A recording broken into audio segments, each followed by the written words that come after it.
Hello everyone, this is Shruti and आज हम लोग डिस्कस करेंगे class 12th accounts issue of shares का एक और topic, over subscription of shares. Over subscription. See, in previous lectures we had already discussed the meaning of subscription. Subscription का क्या मतलब होता है? इफ यू टॉक, सब्सक्रिप्शन का मतलब होता है जितने शेयर्स के लिए कंपनी के पास एप्लीकेशन आई है, राइट? तो this is the meaning of subscription. अगर ओवर सब्सक्रिप्शन वर्ड हम लगा दे साथ में, over word if we use with the word subscription, तो what does it mean? Over मतलब कि जब जितने शेयर कंपनी ने इशू करे हैं, जितने कंपनी ने शेयर इशू करे हैं, एप्लीकेशन इशूड शेयर से ज़्यादा आई है. मतलब कंपनी शेयर, मान लीजिए बेचना चाहती है company 10,000 shares, that means company ने इशू 10,000 शेयर्स किए हैं, लेकिन एप्लीकेशन फॉर एग्जांपल 15,000 शेयर्स की आई है. दैट मीन्स सब्सक्राइब्ड कैपिटल ज़्यादा है. तो देखिए, कंपनी ने अगर इशू 10,000 की है तो कंपनी, और अगर 15 के लिए एप्लीकेशन आई है, तो ऐसा नहीं है कि कंपनी पूरे 15,000 शेयर अलॉट कर देगी. कंपनी को 10,000 शेयर्स ही अलॉट करने पड़ेंगे. तो उस केस में क्या होगा? या तो कंपनी क्या करेगी कि 5,000 शेयर्स का सीधे पैसा रिफंड कर देगी. दैट मीन्स उनको हमने कोई भी अलॉटमेंट नहीं किया है. वी हैव जस्ट डिनाइड कि we can not give you shares. तो इसको हम बोलते हैं रिफंड. लेकिन एक तरीका ये भी तो हो सकता है ना कि मान लीजिए किसी ने 4 शेयर के लिए अप्लाई किया, हमने उसको 4 ना देकर 3 शेयर दे दिए. ऐसे कर करके हमने सब शेयर्स की सारी एडजस्टमेंट कर दी. तो दिए सबको, लेकिन जिसने जितने के लिए अप्लाई किया उसको उससे थोड़े से कम शेयर दे दिए गए. तो इसी चीज को हम क्या बोलते हैं? Pro rata allotment. प्रोराटा मतलब आप मना नहीं कर रहे हो किसी को भी, लेकिन जितने जो शेयर अप्लाई कर रहा है उसको उससे थोड़े से शेयर आप कम दे रहे हो. ठीक है, ताकि कंपनी की बात भी रह जाए और एप्लीकेंट्स की बात भी रह जाए. तो इसके लिए टर्म क्या यूज होती है? Pro rata allotment. ठीक है, एक प्रैक्टिकल एग्जाम्पल से हम लोग डिस्कस कर लेते हैं. क्वेश्चन क्या कह रहा है? कंपनी जिसका ऑथराइज्ड कैपिटल था ₹30,000, उसने ₹30 लाख, ₹30 लाख, और एक शेयर था आपका ₹10 का. तो ये कितने शेयर हो गए आपके? ये आपके शेयर हो गए 3 लाख शेयर्स. तो 3 लाख शेयर ऑथोराइज्ड कैपिटल था, लेकिन उसमें से कंपनी ने एप्लीकेशन कितने के लिए इनवाइट की? 2 लाख शेयर्स की एप्लीकेशन इनवाइट की, और एक शेयर ₹10 का था, ₹1 का उस पर प्रीमियम था. अमाउंट कैसे पेएबल है? 3 on application, 4 on allotment including premium, and 4 on first and final call. There was an over subscription, यानी कि ज़्यादा एप्लीकेशन आई, और एप्लीकेशन हमें कितने की मिली? 3,60,000 शेयर्स की. तो कंपनी ने शेयर्स इशू करे थे 2 लाख, लेकिन एप्लीकेशन कितने की आई है? 3,60,000 शेयर्स की. तो अब ठीक है, जाहिर सी बात है, या तो आप पैसे रिफंड करोगे या शेयर कम दोगे. तो देखो क्या किया कंपनी ने, जिन्होंने 1,50,000 के लिए अप्लाई किया था उनको पूरे 1,50,000 शेयर दे दिए गए. ठीक है, और जिन्होंने 25,000 शेयर के लिए अप्लाई किया उनको कंपनी ने एक भी शेयर नहीं दिया. डैट मीन्स ये कौन सा केस है? रिफंड का केस है. और जो 1,85,000 के लिए जिन्होंने अप्लाई किया था उनको कंपनी ने कितने शेयर दिए? केवल 50,000 शेयर दिए. मतलब जिसने अगर बोला हाँ जी मुझे 1,85,000 शेयर दे दो, तो कंपनी बोली नहीं जी, हम आपको केवल 50,000 शेयर दे सकते हैं. तो जो भी उनका एक्स्ट्रा पैसा आया होगा, क्योंकि देखो क्या होता है, पहली किश्त एप्लीकेशन के साथ पेमेंट होती है, तो शुरू में हमारे पास पैसा तो 1,85,000 के हिसाब से आ गया होगा, लेकिन 50,000 ही हमने अलॉट किए. तो जो रिमेनिंग 1,35,000 शेयर हैं जो हमने नहीं दिए, उसका पैसा कंपनी क्या करेगी? उसका पैसा कंपनी वापस नहीं करती. कंपनी क्या करती है? बोलती है कि जब हम आगे अलॉटमेंट का पैसा मंगाएंगे या फर्स्ट कॉल का पैसा मंगाएंगे, आप उस टाइम पे पैसे मत देना हमें. इसी को हम प्रोराटा बोलते हैं. जो भी एक्सेस मनी आया उसको हमने किस में एडजस्ट करा? अलॉटमेंट में और कॉल में. ठीक है, तो अब देखते हैं कैसे सॉल्व करना है. अब आप एक चीज़ देखना, थोड़ा सा डिफिकल्ट आपको लगेगा, लेकिन आप एक बार कर लोगे ना तो आपको इजी लग जाएगा. आपको सिर्फ एक क्वेश्चन अच्छे से समझना पड़ेगा. वो हो सकता है थोड़ा सा आपको डिफिकल्ट लगे, बट एक बार आप समझ लोगे, आप सीख लोगे कि वर्किंग नोट कैसे बनाना है, तो आपको ईजी हो जाएगा. एप्लीकेशन पे कितने रुपए हैं आपके? एप्लीकेशन पे आपकी हैं ₹3, अलॉटमेंट पे हैं ₹4 इंक्लूडिंग प्रीमियम, तो दिस इज एक्चुअली 3+1, राइट। और फर्स्ट कॉल पे आपके पैसे हैं कितने, फर्स्ट कॉल पे हैं ₹4, तो ये ₹11 हो गए, that means it is actually 10+1। इतना समझ में आया। उसके बाद हम क्या करेंगे, एक वर्किंग नोट स्टार्ट करते हैं। कैसे करेंगे, टेबल बनेगी अप्लाइड, मतलब यहाँ पे हम लिखेंगे कितने ने अप्लाई किया, कितनों के लिए, और एक्चुअली में उनको अलॉट कितने हुए। तो टेबल क्या थी कि केस 1 1.5 लाख जिन्होंने अप्लाई किया उनको पूरे 1.5 लाख रुपए, 1.5 लाख शेयर मिल गए। केस 2 क्या था, 25,000 जिन्होंने अप्लाई किया उनको हमने एक भी पैसा नहीं दिया, तो डैट मीन्स इसका सारा पैसा कंपनी वापस करेगी। थर्ड केस जिसका हमको अलग से वर्किंग नोट बनाना पड़ेगा, जिन्होंने 1,85,000 के लिए अप्लाई किया उनको कंपनी ने केवल 50,000 शेयर दिए। तो यहाँ पे क्या बनेगा, it is a case of pro rata, और हमको इसका वर्किंग नोट बनाना पड़ेगा। ठीक है, आई होप यहाँ तक आपको क्लियर है। तो देखो कैसे वर्किंग नोट बनाओगे, बिल्कुल ध्यान से समझना है। हम क्या लिखेंगे, मनी रिसीव्ड ऑन एप्लीकेशन, सिर्फ इसके बारे में बात करेंगे। ये तो क्लियर है ना, इसको तो पूरे दे दिए, इसको दिए ही नहीं। यहाँ पे प्रॉब्लम है, प्रॉब्लम इन द सेंस कि यहाँ पे कम दिए। तो देखो अगर हम खाली इनकी बात करें तो इन लोगों से हमें पैसा आया होगा 1,85,000 पे, ₹3 एप्लीकेशन के आए हमें, तो हमारे पास पैसे आए होंगे 5,55,000। ठीक है, लेकिन हमने उनको केवल कितने दिए, मनी ड्यू हिसाब से कितना था। मैं यहाँ पे ये एरोज ये लगा रही हूँ, कोमास लगा रही हूँ, बट आप पेपर में पूरा वर्ड्स लिख के आएंगे। ठीक है, 50,000 दिए हमने, मतलब हमने उनको शेयर दिए कितने रुपए के, हमने दिए तो केवल 1.5 लाख रुपए के हिसाब से ना। उनके पैसे आए 5,55,000, हमने केवल दिए कितनों के हिसाब से, 1.5 लाख के हिसाब से। डैट मीन्स उनका कितना एक्स्ट्रा पैसा हमारे पास आया, हमारे पास 4,05,000 रुपीज़ एक्स्ट्रा आया। तो ये लोग क्या कहेंगे कि ठीक है ये पैसा हमें वापस कर दो, बट एक बार किसी के पास पैसा आ जाए तो वापस थोड़ी ना करता है वो। तो कंपनी क्या करेगी, ठीक है मत करो, हम आपको वापस नहीं करते, जब अगली हम अलॉटमेंट मंगाएंगे ना तब आप पैसे मत देना। तो अब अलॉटमेंट पे मनी बनेगा कितना, देखो मनी ड्यू ऑन अलॉटमेंट, जब कंपनी कल को अलॉटमेंट मंगाएगी तो इन लोगों से 50,000 के हिसाब से, ₹4 के हिसाब से इन लोग से बनेगा केवल कितना पैसा, 2 लाख रुपीज़। मतलब कंपनी कहेगी अलॉटमेंट का टाइम जब आएगा आप लोगों ने 2 लाख रुपए देने होंगे तो आप मत देना। तो ये लोग फिर क्या कहेंगे कि हमारे एक्स्ट्रा पैसे तो पड़े थे 4,05,000, अलॉटमेंट पे अगर हम एक भी पैसा ना दें तो भी स्टिल हमारा एक्सेस कितना आएगा, 2,05,000, अभी भी इनका एक्स्ट्रा पैसा आ गया।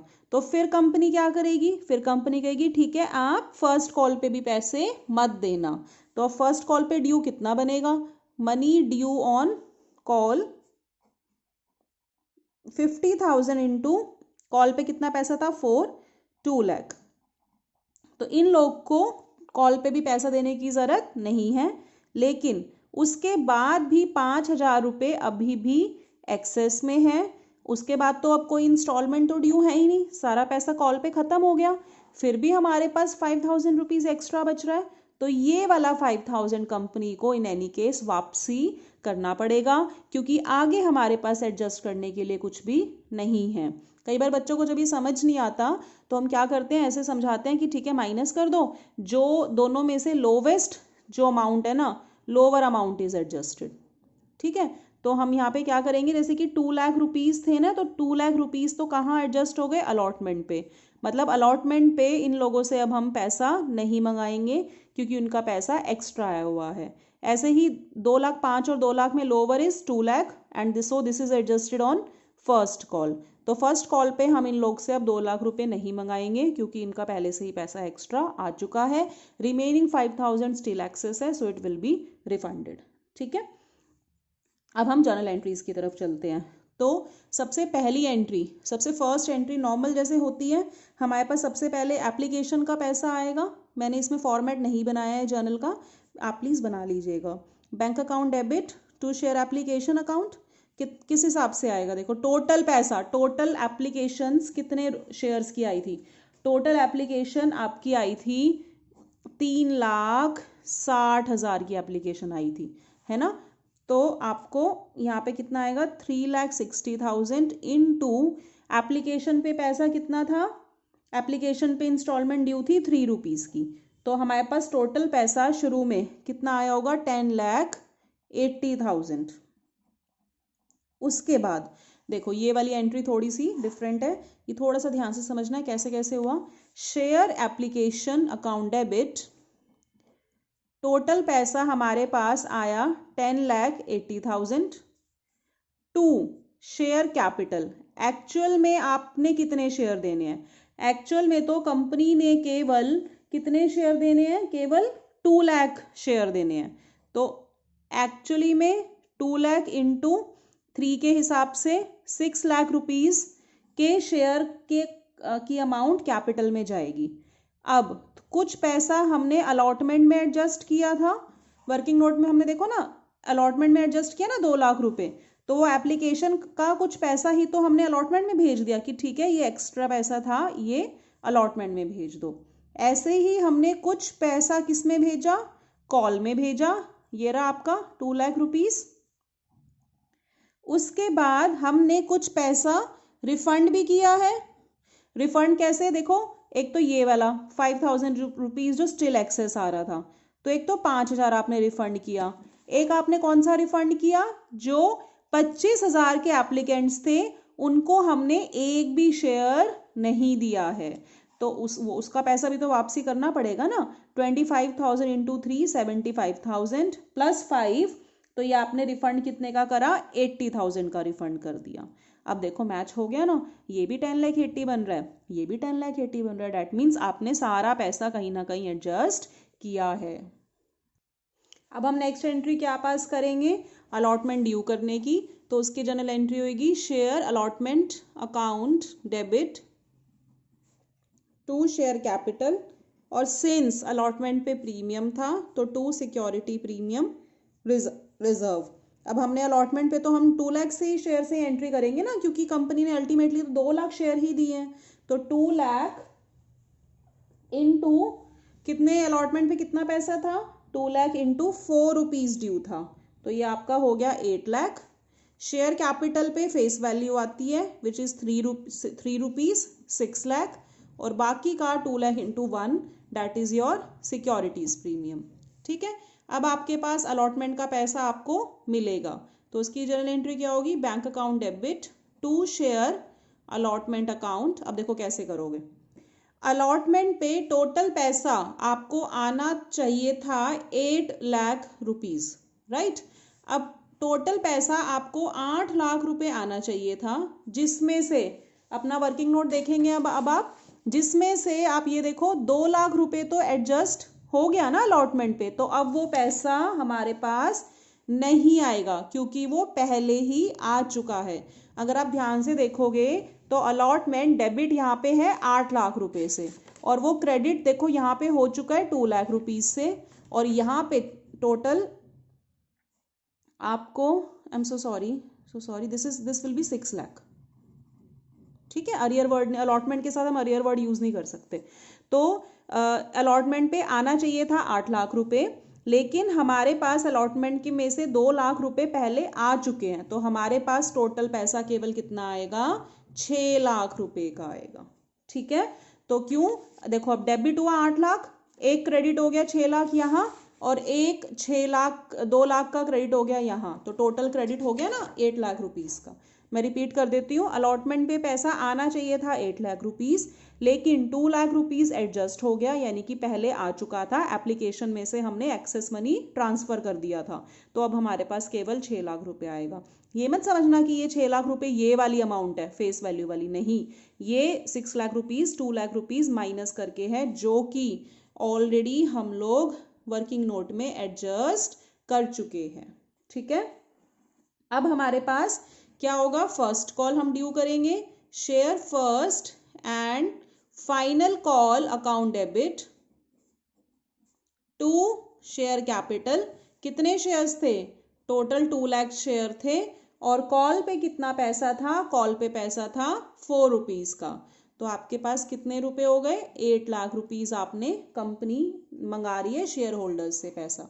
अब आपके पास पैसा आएगा कितना, बैंक अकाउंट डेबिट, अब देखो to share first and final call. अब आपके पास 8 लाख रुपीज आने चाहिए थे, जिसमें से 2 लाख रुपीज आप एडजस्ट कर चुके हो वर्किंग नोट में, तो ये भी माइनस हो जाएगा बिकॉज ये आपको एडवांस में एप्लीकेशन के साथ एक तरीके से आ चुका था। तो हम यहाँ पे टोटल केवल कितना लिखेंगे, 6 लाख रुपीज। ठीक है, तो ये जर्नल एंट्री बनेगी, bank account debit 6 lakh to share first and final call 6 lakh rupees. ठीक है, अब एक चीज देखो, अगर मैं यहाँ पे, हमने यहाँ पे लिखा ना फर्स्ट कॉल, अगर मैं यहाँ पे क्या लिखती, कॉल्स इन एडवांस, तो मैंने कॉल्स इन एडवांस अकाउंट खोला होता, तो उस केस में फिर यहाँ पे आप क्या एंट्री करते, बैंक अकाउंट डेबिट तो 6 लाख आता है क्योंकि पैसे तो 6 लाख आया है, और यहाँ पे आप अलग से लिखते calls in advance account debit 2 lakh, और यहाँ पे आप 6 लाख की बजाय आप क्या लिखते, 8 लाख। तो उस केस में आप कैसे शो कर, मतलब कैसे समझाते कि फर्स्ट एंड फाइनल कॉल पे आना था 8 लाख रुपए, आया केवल 6 लाख रुपीस, और क्यों, क्योंकि 2 लाख रुपए एडवांस आया हुआ था। तो एक जगह एडवांस आपका क्रेडिट हो गया, एक जगह डेबिट हो गया, तो ये ऑटोमेटिकली कैंसिल हो जाएगा। तो मैंने ब्लू पेन से लिखा है अलग से, तो ताकि आपको क्लैरिटी आ जाए कि देयर आर 2 मेथड्स, या तो आप ऐसे करते या आप खाली ब्लैक वाला तरीका से फॉलो कर सकते थे। ठीक है, ओवर सब्सक्रिप्शन का केस बहुत सिंपल है। अगर आपको, if you are able to make this working note ना, तो over subscription is the most interesting topic in this 12th class accounts. ये वर्किंग नोट आपको अच्छे से बनाना आना चाहिए, ये अच्छे से सीख लो, तो पूरा चैप्टर इशू ऑफ शेयर्स, जो कई बार कई लोगों को डिफिकल्ट सबसे ज़्यादा लगता है 12th के सिलेबस में, it will become the most easier chapter in this whole syllabus. Okay, thank you so much for watching.